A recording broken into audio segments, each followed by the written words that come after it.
дарили онлайн. И наградата е, това го правим всяка сряда, раздаваме по една кутия с продукти на стойност 100 лева.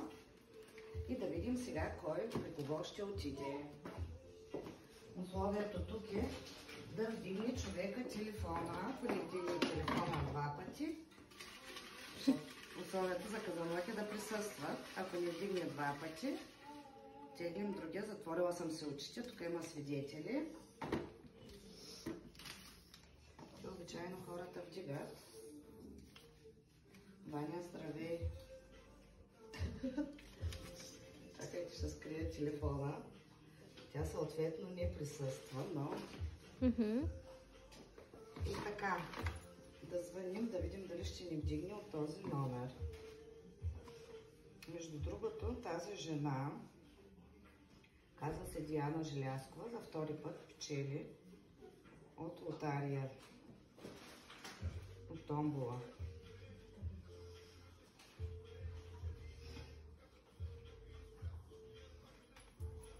Който си късметия. Да, тя веднъж пак имаше.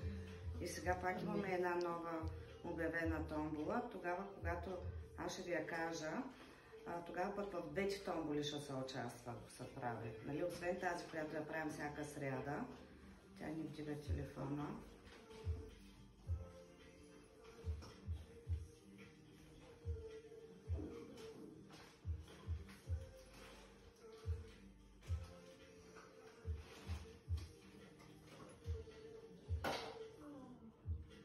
Един път звъним, сега почваме да звъним втори път.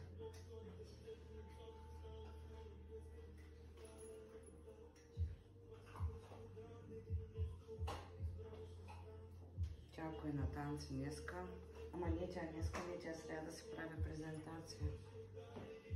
Не да ли кажа, човека и така се изтърва късмета понякога. Dark Side страсти.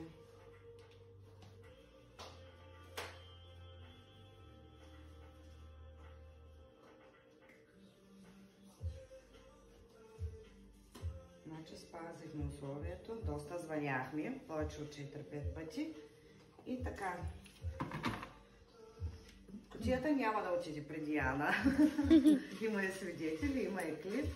Той е доста дълъг стане. Сега втория път въртим.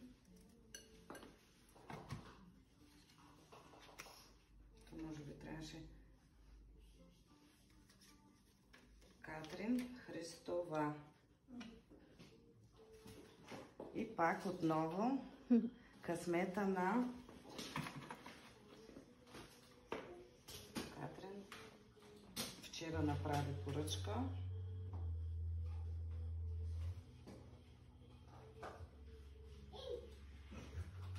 Сега да видим Катрин дали ще вдигне.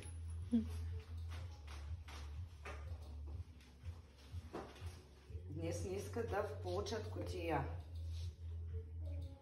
Аз ви бавя, ама.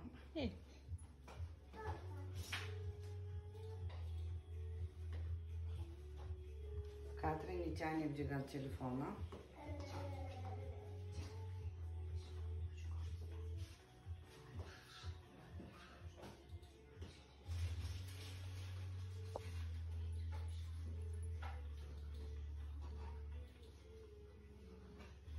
Втори път набираме. Друг път, от първия път, сега нещо. Тя може да я взела. Неочаквано.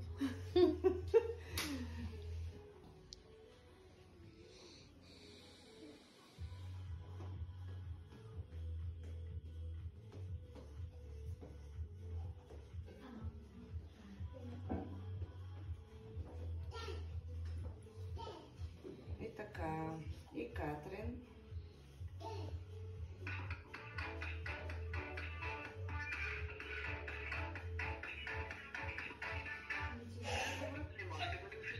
Така. Трети път теглим. Диди трети път теглим. То само едно момиче, което участва тук в томболата. Пак се затварям очите. И Един изтеглих, нали?